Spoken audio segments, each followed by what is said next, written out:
Svaki put kada kažeš da iz straha ili krivice, da ne bi nekog uvrijedio, osramotio, ponizio, prodaješ komad svoje duše. I znam to jer sam ja bio glavni prodavač. 40 godina sam govorio da svima. Šefu koji me iskorištavao. Roštilj rodbini koja je tražila usluge.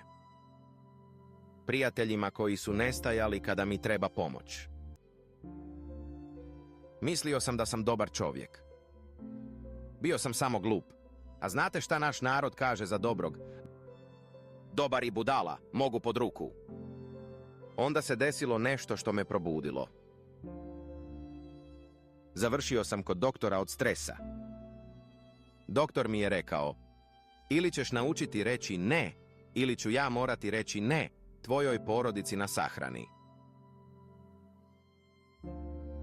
Te noći sam donio odluku. Počeo sam sa malim ne. Ne, neću raditi prekovremeno ovaj vikend. Ne, ne mogu ti posuditi novac koji nećeš vratiti. Znate šta se desilo? Neki su se naljutili i nestali. Hvala Bogu. Ali oni pravi su ostali i počeli me više poštovati. Prvi put u životu imao sam vremena za sebe. Za svoju porodicu. Za svoje zdravlje. Ako se prepoznaješ u ovome, počni danas. Reci ne jednoj maloj stvari. Samo jednoj.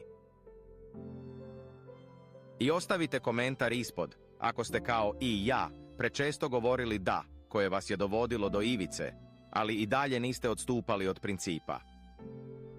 Pitam vas, dokle tako? Vidimo se u sljedećem videu. Vaš vodič za bolji život.